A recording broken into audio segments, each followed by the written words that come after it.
바리새인들은 어떻게 하든지 예수님을 올무에 걸리게 하려고 여러 가지로 예수님을 찾아와서 시험을 했습니다.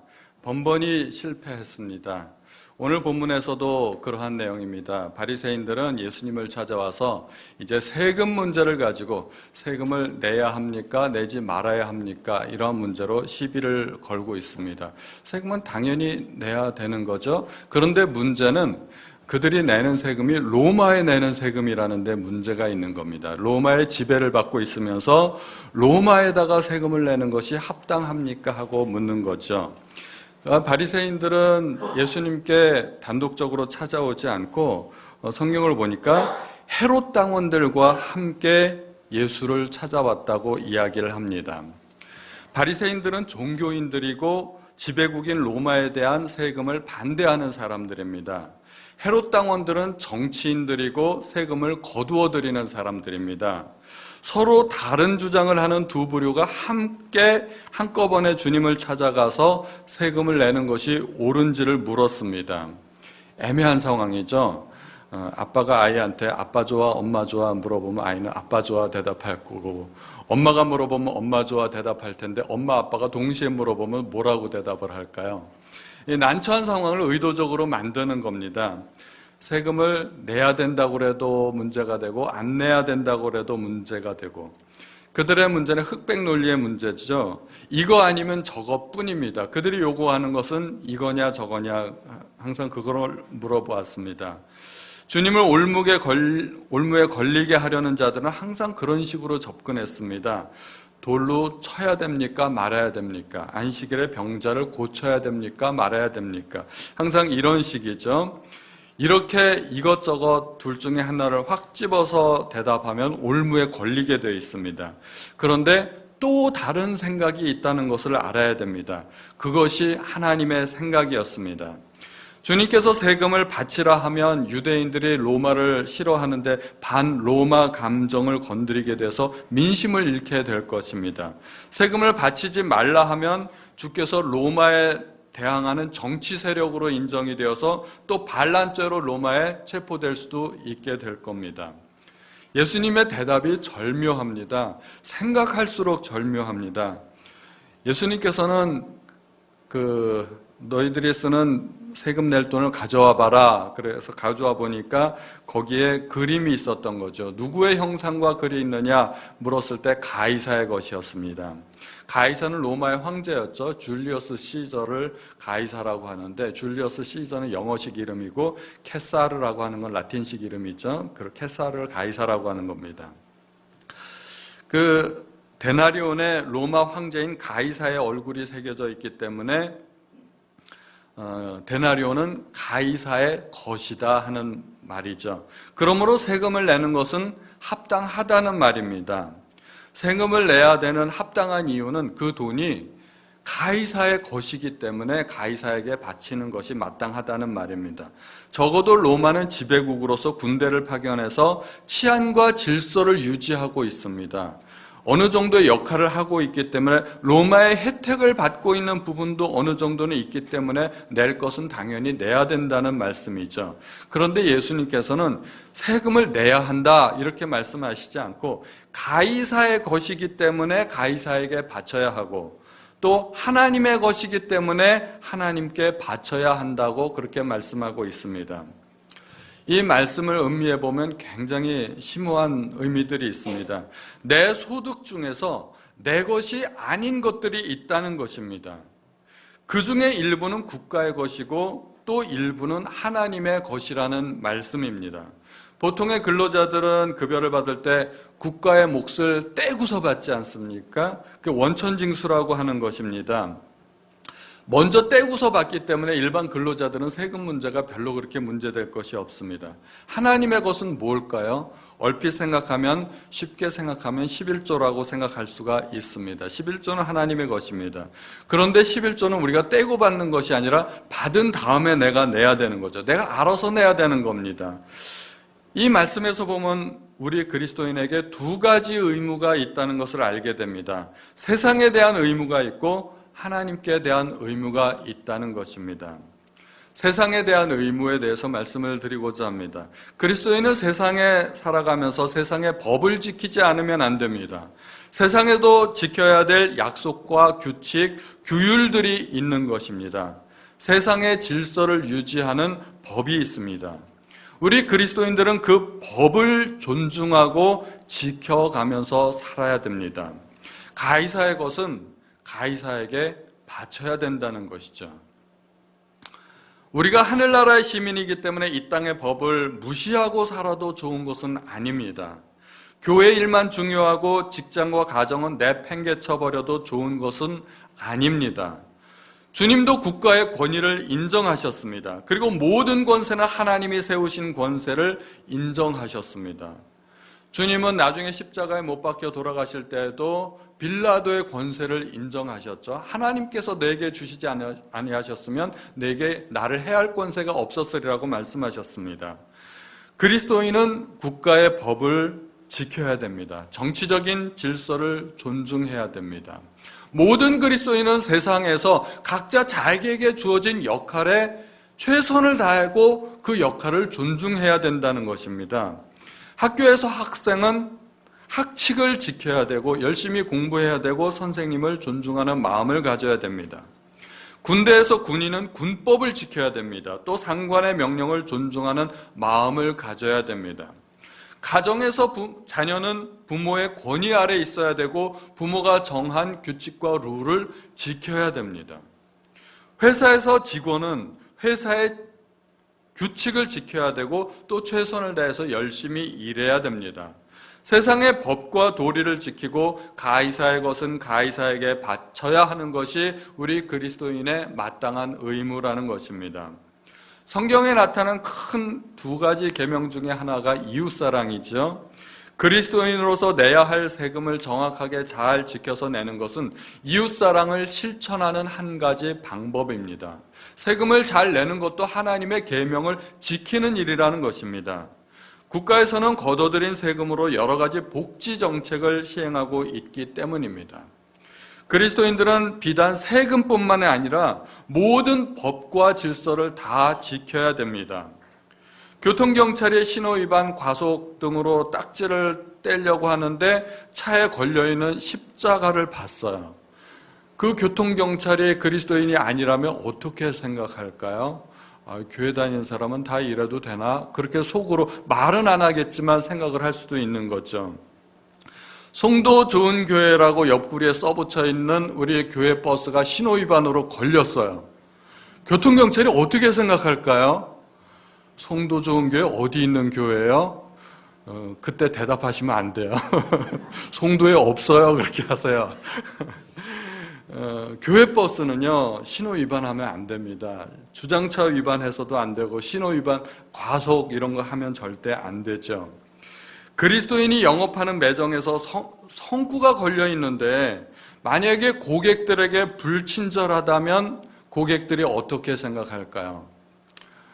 그 고객들이 행여라도 안 믿는 고객들이고 기독교에 대해서 좋지 않게 생각하는 사람들이라면 아마 더 나쁘게 생각할 수 있는 빌미를 제공하게 될 겁니다. 그래서 그리스도인은 세상의 법과 질서를 지켜야 되고 세상에 대한 의무를 다해야 됩니다. 세금도 잘 내야 되고 법도 잘 지켜야 되고 자기가 속한 그 공동체에서의 의무를 다하여야 됩니다. 또한 동시에 그리스도인은 하나님께 대한 의무도 있다는 것을 알아야 됩니다. 하나님의 것은 하나님께. 그리스도인의 소득 중에서는 국가의 것도 있지만 하나님의 것도 있다는 것을 알아야 됩니다. 내 소득이 다 내 것이 아니라는 것입니다. 그리스도인은 당연히 하나님의 것에 대한 의무를 지켜야 됩니다. 가장 기본이 되는 것이 11조일 것입니다. 많은 사람들이 11조에 대해서 내 소득의 10분의 1을 하나님께 드리는 것으로 생각을 합니다. 내 것의 10분의 1을 하나님께 드린다고 생각하니까 왠지 좀 아깝고 부담이 됩니다. 그런데 주님의 말씀은 네 것의 10분의 1을 드리는 것이 아니라 그 10분의 1은 원래부터 하나님 거였어. 그렇게 말씀하시고 있는 것입니다. 하나님의 것이라고 말씀하시는 거죠. 하나님의 것을 하나님께 드리는 것이지 내 것을 하나님께 드리는 것이 아니라는 얘기입니다. 그래서 우리는 근본적으로 생각부터 바꿔야 됩니다. 제가 누구에겐가 예를 들어서 물건을 빌렸다면 그 물건은 제 것이 아닙니다. 제가 사용하고 돌려주어야만 되지 않습니까? 11조도 그런 개념으로 생각해야 된다는 것입니다. 이 사람아, 그것은 네 것이 아니야. 하나님 거야. 네 것이라고 착각하고 있으면 안 돼 하는 말씀인 것입니다. 성경에서 이야기하는 가장 큰 두 가지 계명이 하나님 사랑, 이웃 사랑입니다. 세금을 잘 내므로써 이웃 사랑을 실천할 수 있다면 11조를 잘 드리는 것은 하나님 사랑을 실천하는 것이라고 말할 수 있습니다. 다시 말해서 11조를 통해서 하나님 사랑을 실천할 수 있고 11조를 하지 않고서 하나님을 사랑한다고 말한다면 그 사랑은 거짓될 수 있다는 것입니다. 예수님께서는 재물 있는 곳에 마음이 있다고 말씀하셨습니다. 우리는 사랑하는 사람을 위해서 재물을 씁니다. 사랑하는 가족들을 위해서 재물을 쓰기도 하고 또 나 자신을 위해서 재물을 쓸 수도 있습니다. 자기만을 사랑하는 사람은 자기만을 위해서 재물을 쓸 것이고 하나님을 사랑한다면 하나님을 위해서 재물을 사용할 수 있을 것입니다. 그런데 오늘 본문에 재미있게도 하나님의 것을 하나님께 그렇게 말씀하셨을 때 이것은 첫 번째는 재물에 관한 말씀일 수도 있지만 하나님의 것이라고 했으므로 좀 더 포괄적인 의미로 우리가 생각해 볼 수 있습니다. 하나님의 것 가운데는 하나님의 시간도 있습니다. 하나님의 것을 하나님께 하는 의미는 하나님의 시간은 하나님께 드려야 된다는 의미를 포함하고 있는 것입니다. 그런 의미로 본다면 그것은 안식일을 지키는 것입니다. 안식일은 하나님의 날입니다. 하나님의 날에 우리가 동참하는 것입니다. 유대인들은 안식일을 지키지 않아서 바벨론의 침략을 받았고 나라가 망했습니다. 느헤미야가 나중에 그 역사적인 교훈을 백성들에게 이야기하고 있습니다. 느헤미야서 13장 17절 18절을 보면 내가 유다의 모든 귀인들을 꾸짖어 그들에게 이르기를 너희가 어찌 이 악을 행하여 안식일을 범하느냐 너희 조상들이 이같이 행하지 아니하였느냐 그래서 우리 하나님이 이 모든 재앙을 우리와 이 성읍에 내리신 것이 아니냐 그렇게 말하고 있습니다. 안식일을 지키지 않아서 나라가 망했다는 것입니다. 안식일은 단지 종교적인 행사에 그치는 것이 아니라 나라의 흥망성쇠가 달릴 수도 있다는 이야기를 느헤미야가 백성들에게 하고 있는 것입니다. 안식일은 오늘날 주일을 의미하는 것입니다. 안식일의 의미에 대해서 제가 여러 주 전에 말씀을 한번 드렸습니다. 그것은 오늘날 주일이라고 해도 전혀 틀린 말이 아닙니다. 주일이란 말은 그 단어 자체가 의미하듯이 주님의 날이라는 말입니다. 주님의 날, 로즈데이입니다. 주일 예배를 드리고 나면 나머지는 4시간 이 아니고 주일은 통째로 주님의 것이라는 이야기입니다. 그리스도인들은 6일을 일주일로 그렇게 사는 사람들입니다. 일주일 가운데 하루는 내 날이 아닌 겁니다. 주일 예배를 드렸으니까 나는 내 할 의무를 다 했다 생각하시면 안 되는 겁니다. 주일 예배를 드리고 그 나머지 시간도 사실은 주님의 것입니다. 주님의 시간을 주님 앞에 드릴 수 있는 우리 성도님들 되시기를 바랍니다. 우리가 가이사의 것은 가이사에게 하나님의 것은 하나님께 그렇게 이야기를 하면은 각자 알아서 드리면 되겠구나 생각을 하면 쉽습니다. 여기까지는 문제가 어렵지 않습니다. 그런데 또 다른 의미들도 아마 있을 거라고 생각이 됩니다. 주님의 말씀의 또 한 가지의 의미는 가이사의 것과 하나님의 것을 혼동하지 말라는 의미도 있을 것입니다. 가이사의 것을 하나님께 드려서도 안 되고 하나님의 것을 가이사에게 바쳐도 안 됩니다. 나라에 바쳐야 될 것과 하나님께 바쳐야 될 것을 혼동하지 말라는 말이죠. 직장인들은 이게 혼동이 될 일이 없습니다. 그런데 사업자는 좀 다릅니다. 사업자의 경우는 소득이 일정하지 않기 때문에 세금도 일정하지 않습니다. 그래서 1년 동안 사업을 하고 1년치 세금을 한꺼번에 계산해서 내야 되게 됩니다. 그런데 한꺼번에 내면 부담이 되기 때문에 1년치 세금을 2번이나 또 많게는 4번 정도에 나누어서 내도록 하고 있습니다. 그래도 3개월치 또는 6개월치 세금이 됩니다. 사업자는 세금 낼 때 그래서 굉장히 큰 부담이 돼요. 사업하시는 분들이 항상 하는 말씀이 세금 내는 달 되면은 이번 달은 남는 게 없어, 그렇게 이야기들을 많이 하십니다. 실제로 그래요. 그래서 세금 내는 것이 부담이 돼서 헌금을 잘 못하는 경우도 있어요. 하나님께 드려야 될 11조를 못 내고 세금을 냈다면 그것은 하나님께 바쳐야 될 것을 가이사에게 바치는 꼴이 되겠죠. 그렇게 하지 말라는 것입니다. 반대로 탈세를 해서 열심히 헌금하면 그것도 가이사의 것을 하나님께 바치는 꼴이 되죠. 그 어느 것도 옳지 않습니다. 가이사의 것과 하나님의 것은 분명하게 구분이 되어야 됩니다. 세금 떼먹고 헌금하면 하나님께서 기뻐하실까요? 여러분들 생각에는 어떻게 생각이 되세요? 하나님이 전혀 기뻐하지 않으실 것입니다. 하나님이 무슨 거지도 아니고 하나님이 돈이 필요하신 분이 아니십니다. 하나님은 우리의 마음과 정성을 보시는 분이시지 하나님은 돈이 필요하신 분이 아니십니다. 어떠한 방법으로든지 부당이득을 취해서 그것을 하나님 앞에 드린다면 하나님께서는 기뻐하지 않으신다는 것입니다. 세금으로 헌금하지 말고 또 헌금으로도 세금 내지 마시고 정확하게 구분하셔야 됩니다. 저는 이것을 좀 더 확대 해석을 해봤습니다. 각자에게 소속된 것이 따로 있구나. 그렇다면 회사에서도 기업주의 것이 있고 근로자의 것이 있고 각각 구분이 되어야 되겠구나 하는 생각을 해봤습니다. 기업주가 노동자의 임금을 체불하고 착취한다면 그것은 근로자의 것을 근로자에게 주지 않는 것이 됩니다. 그래서 기업주는 근로자에게 마땅히 지급해야 될 것을 당연히 지급을 해야 됩니다. 근로자도 하루에 8시간씩 일하기로 계약을 했다면 그 시간은 내 시간이 아니고 회사의 시간이 되는 것입니다. 그래서 근무 시간에 개인적인 일을 하는 것은 원칙적으로는 옳지 않습니다. 그래서 예전에 제가 김동호 목사님 설교를 듣다 보니까 김동호 목사님이 청년들에게 조언을 해주시더라고요. 청년들이 교회에서 할 일이 많다 보니까 행사 때 되면 워낙 일들이 많지 않습니까? 그때 일거리를 가지고 직장에 가서 직장일 하면서 틈틈이 교회 일한다는 거예요. 그래서 김동호 목사님은 직장에서 교회 일 하지 말라고 가르치십니다. 저는 참 일리가 있는 말씀이라고 생각이 됩니다. 근무 시간에는 근무만 열심히 하라고 그렇게 설교하시더라고요. 근로자가 회사의 물건을 사적으로 사용하는 것도 옳지 않을 것입니다. 그래서 기업주의 것은 기업주에게, 근로자의 것은 근로자에게 주는 것이 마땅한 것입니다. 주님의 말씀의 원래 의도는 가이사의 것도 인정하시고 하나님의 것도 인정하신 것입니다. 그런데 만약 세금도 정직하게 내고 11조도 정직하게 내야 된다면 우리 흔히 하는 말이죠. 남는 게 없어요. 남는 게 별로 없을 수도 있을 겁니다.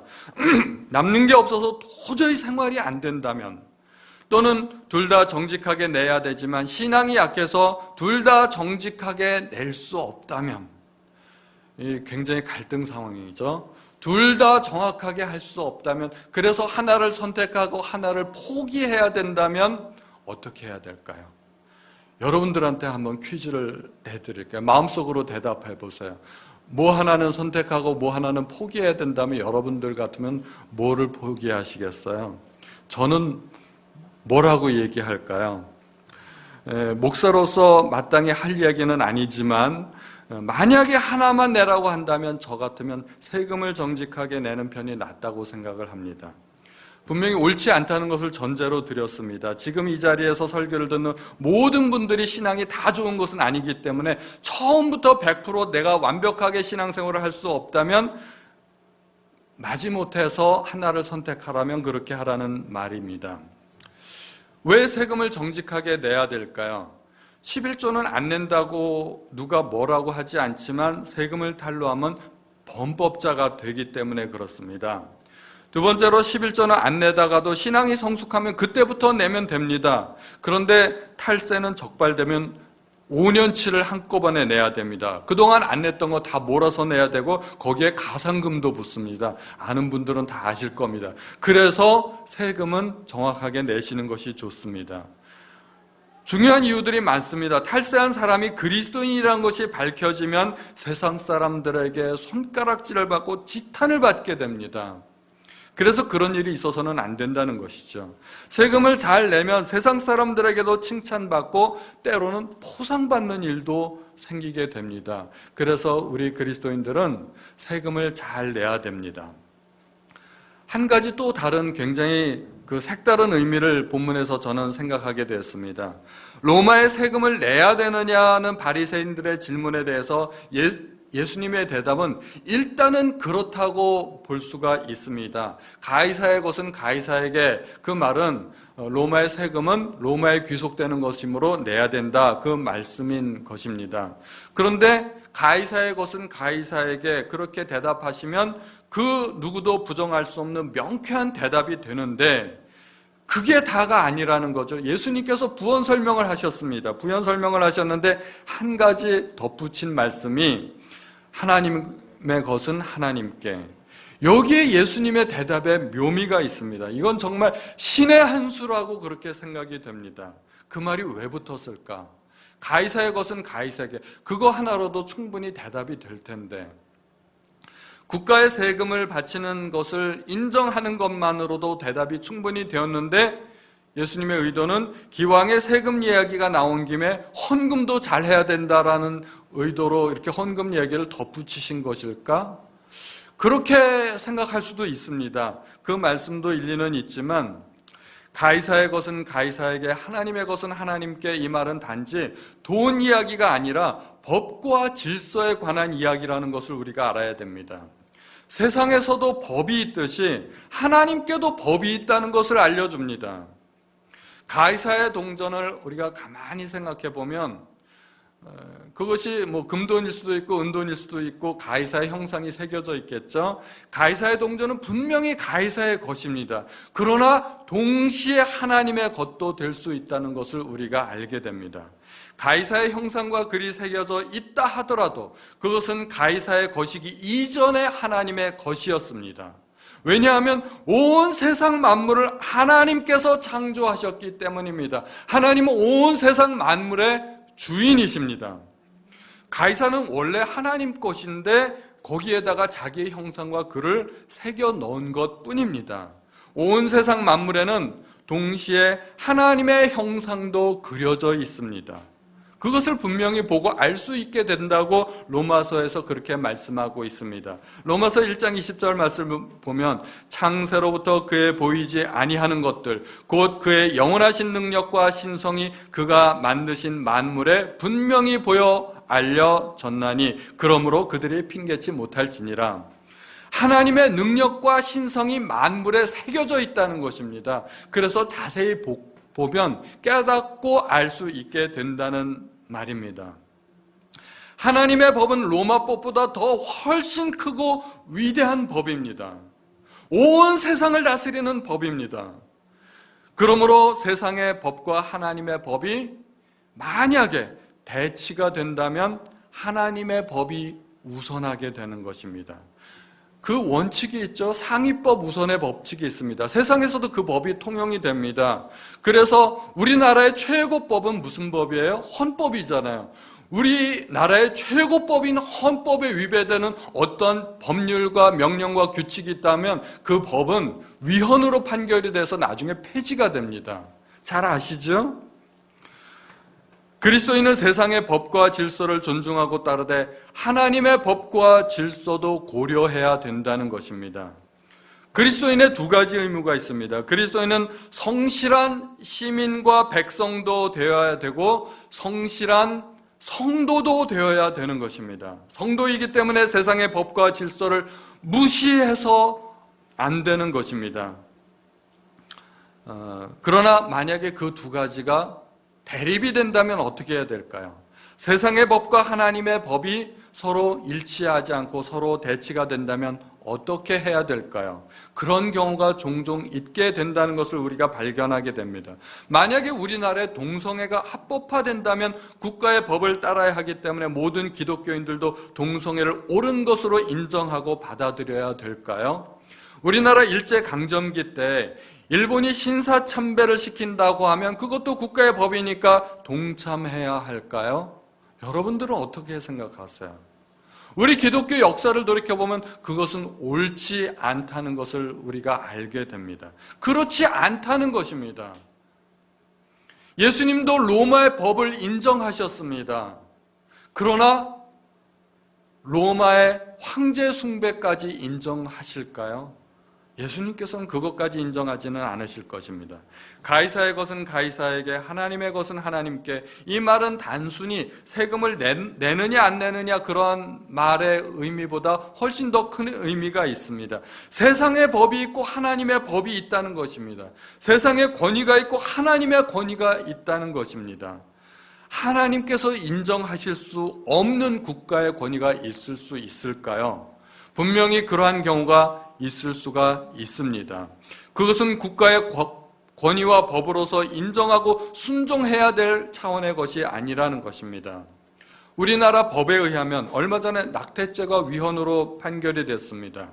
그리고 4년 전에는 간통죄도 위헌으로 판결되어서 우리나라에서는 더 이상 간통이 죄가 아닙니다. 하나님의 법도 그렇게 인정하실까요? 성경도 그렇게 말씀하고 있을까요? 우리가 더 근본적으로 하나님의 법은 무엇인지 따져봐야 된다는 것입니다. 앞으로는 우리나라의 동성애도 합법화가 될 것입니다. 세상의 물결은 그렇게 흘러가고 있습니다. 몇몇 그리스도인들이 막는다고 이게 그 거대한 물결이 막아질 게 아닐 것입니다. 세상이 괜찮다고 해서 그리스도인들도 괜찮은 것으로 받아들여서는 안 된다는 것입니다. 회사원은 열심히 직장 생활을 해야 됩니다. 누구보다도 더 성실하게 직장 동료들과 상사들의 인정을 받아가면서 최선을 다해서 일해야 됩니다. 회사에서 주관하는 모든 행사에 가능하면 빠지지 않고 참석해야 됩니다. 그런데 새로운 프로젝트를 앞두고 회사에서 돼지머리 갖다 놓고 고사 지낼 때 그 앞에 가서 절해야 될까요? 세상 사람들에게 인정받기 위해서 돼지머리 앞에 절을 해야 되겠습니까? 그럴 수 없다는 것이 우리의 신앙의 양심인 것입니다. 회사에서 불법적인 일을 시킨다면 우리는 거부해야 됩니다. 마찬가지로 국가에서도 양심과 신앙에 어긋나는 일을 시킨다면 그런 일에는 우리는 신앙의 양심을 걸고 복종할 수 없다는 것입니다. 예수님의 말씀은 세상의 법을 인정하시는 것이기는 하지만 하나님의 법 앞에서 또 한 번 재해석되어야 됨을 우리한테 말씀해 주시고 있는 것입니다. 대표적으로 다니엘서가 그것을 우리에게 보여주고 있습니다. 다니엘서는 성도가 세상에서 어떻게 충성해야 되고 어떻게 하나님 앞에도 충성해야 되는지를 보여주고 있습니다. 다니엘과 세 친구는 비록 이방 나라의 포로로 잡혀갔지만 그 나라에서 충성을 다했습니다. 그 나라 왕에게 충성을 다했고 그 나라 시민으로서 해야 할 일을 다 했습니다. 그들은 바벨론에서도 그리고 페르시아에서도 왕에 대한 충성을 다했고 총리직을 충성스럽게 감당했습니다. 그런데 그들에게 이방인의 음식이 제공되었을 때 우상에게 바쳐뒀던 그 제물이 제공되고 왕이 마신 그 포도주가 제공되었을 때 그들은 하나님의 법을 지키기 위해서 이방인의 음식을 거부할 수밖에 없었던 것입니다. 레위기에서 금지하고 있는 몇몇 가지 음식이 있는데 그 음식을 먹을 수가 없었던 것입니다. 느부갓네살이 금신상을 세웠을 때 그들은 왕에 대한 충성과 하나님께 대한 충성이 서로 부딪히고 모순되는 것을 발견하게 됐습니다. 왕에 대한 충성은 우상 앞에 절을 하는 것인데 그것은 하나님이 원하시지 않는다는 것이죠. 그들은 결국 하나님의 법을 지키기 위해서 풀무불에 들어가는 편을 선택했습니다. 다리오 왕은 어인이 새겨진 30일 동안의 기도 금지법을 공포했습니다. 30일 동안에 어느 누구도 자기의 신에게 기도해서는 안 된다는 것입니다. 다니엘은 어떻게 했을까요? 다니엘은 기도하기를 포기하기보다는 차라리 죽음을 선택하는 편을 선택하고 사자굴에 차라리 들어가는 편을 선택했다는 것입니다. 우리는 이 세상에 살면서 두 가지 의무가 있다는 것을 잊어서는 안 됩니다. 그것은 우리에게 두 가지 신분이 있기 때문에 그렇습니다. 하나는 세상에 속한 세상의 백성입니다. 또 또 한 가지는 하나님께 속한 하나님의 백성인 것입니다. 세상에 속했다는 것이 우리가 어둠의 자녀라는 의미가 아니라 세상에서 살아가는 그리스도인이라는 말입니다. 우리는 세상을 떠나 그리스도인들끼리만 그렇게 모여서 살 수는 없습니다. 예수님도 하늘에서 세상에 내려오셨습니다. 그리고 예수님도 제자들을 세상에 파송하셨습니다. 우리는 세상을 살아가는 그리스도인입니다.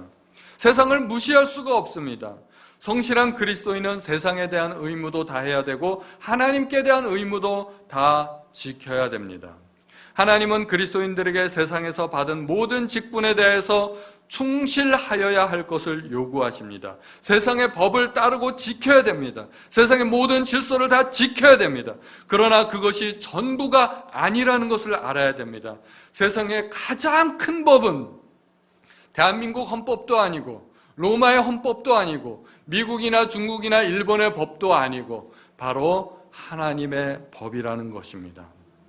그 어느 법도 하나님의 법보다 더 뛰어난 법, 더 위에 있는 법은 있을 수 없습니다.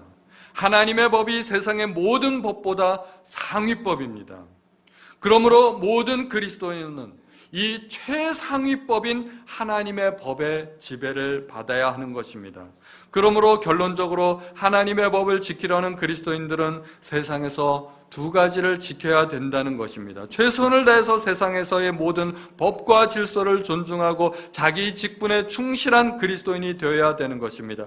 또한 세상의 법이 하나님의 법과 다를 때는 순교의 각오까지 하고 하나님의 법을 따르는 사람이 될 수 있어야 된다는 것입니다.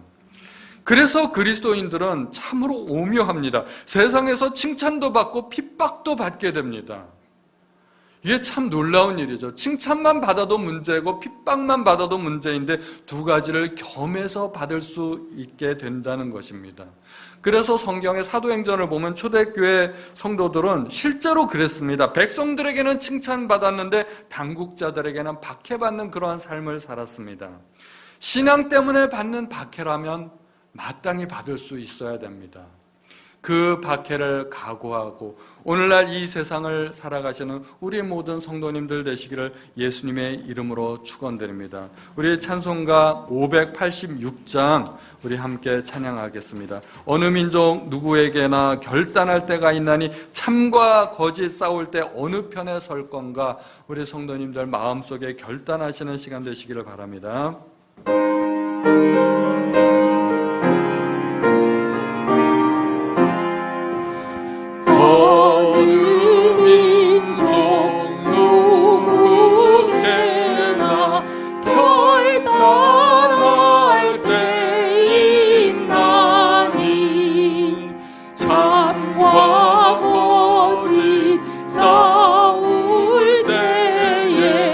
어느 편에 설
하나님 아버지 감사합니다. 저희가 이 세상에서 살아갈 때 참으로 세상의 모든 법과 질서를 존중히 여기고 하나님 우리가 세상에서 처한 직분에 소홀히 하지 않도록 하나님 도와주시기 바랍니다. 직장인은 직장인으로서 또 정치인은 정치인으로서, 경영인은 경영인으로서, 학생은 학생으로서, 군인은 군인으로서 우리 각자에게 하나님께서 맡긴 그 모든 직분들을 충성스럽게 감당하는 우리 모든 성도 좋은 교회 성도님들 될 수 있도록 하나님 도와주시기 바랍니다. 이 세상에서 살아갈 때 신앙 양심에 거리끼는 일들을 하지 않도록 하나님, 때로 박해가 온다면 기꺼이 그 박해를 감당하는 우리 모든 성도님들 될 수 있도록 하나님 도와주시기 간절히 원합니다. 오늘도 말씀을 통하여 깨우침을 주신